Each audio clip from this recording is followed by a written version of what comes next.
Hello, my name is Brian Buckley, and this is my video walkthrough for Physics 2212 Lab 4 on circuits and capacitors. The goal of this lab is to predict the behavior of circuits containing resistors and capacitors in both series and parallel circuits, as well as to measure the values of potential difference in conventional current in these circuits that we examine. The method used to go about this is to utilize the online CCK simulator to build various models of different circuits and determine the effects that the different resistances will have on the current of both series and parallel circuits through the use of voltmeters and ammeters at various points throughout the circuits. The first circuit that we built and analyzed is just a basic series circuit with two batteries, each with 1.5 volts, and two resistors, one with 47 ohms and one with 100 ohms of resistance.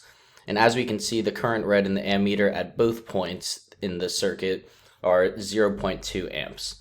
This is found through our formula that the current is equal to V over R, which is 3 from the total from the batteries over the combined resistances, which gets you 0.204 amps.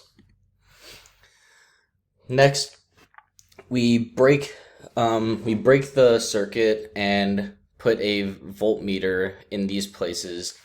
And since the wire connection in the circuit is broken, the current can no longer flow around and finish the circuit, making the current equal to 0 amps in this scenario.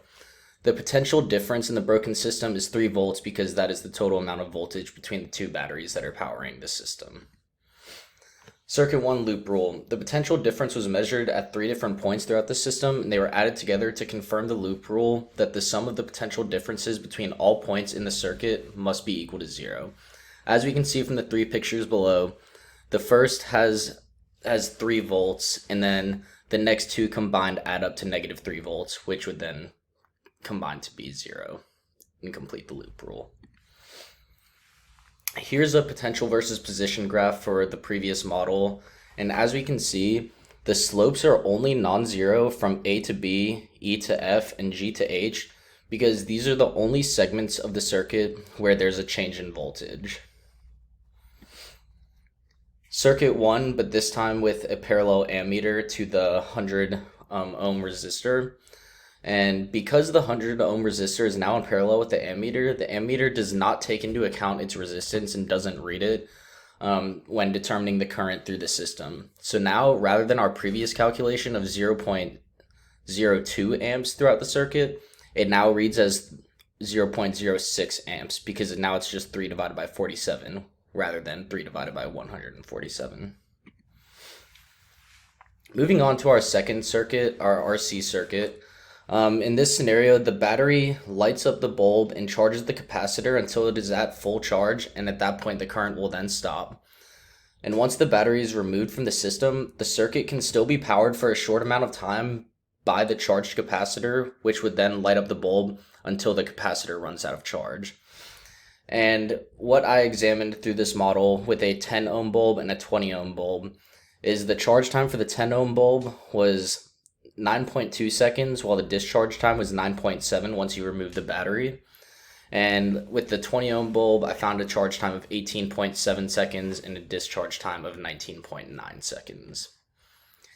Here's our Excel analysis for the previous model, or for the next model that had a 9 volt battery, a 30 ohm bulb, and a 0.2 farad capacitor. And using the stopwatch to find various values of voltage at different times throughout the circuit running, we were able to use these values to plot an ln delta V over delta V naught at various points throughout the timekeeping. And as you can see in the Excel picture, we were able to plot the graph and determine that the slope is equal to negative 1 over RC, which is equal to negative 1 over negative 0.1665, which is equal to 6 seconds, which is extremely close to our original predicted value of 6 seconds. Some additional questions: what if you were doing this lab in real life and used an actual ammeter instead of an ideal simulated ammeter, and what's the difference and how would it have affected the circuits that we hooked it up to? The current would have read slightly lower in real life compared to our idealized model because in real life, ammeters themselves have a small resistance of their own, adding to the total amount of resistance experienced throughout the loop. And what if you were doing this lab in real life and used a real battery to charge a real capacitor with no resistor in the circuit, and how quickly would our ideal model predict the capacitor to realize full charge? And would this prediction happen in real life? Explain. The ideal simulated model would predict an instantaneous full charge to the capacitor, which is not realistic because in real life, batteries also have a small amount of resistance within themselves, which would slightly slow down the charging process.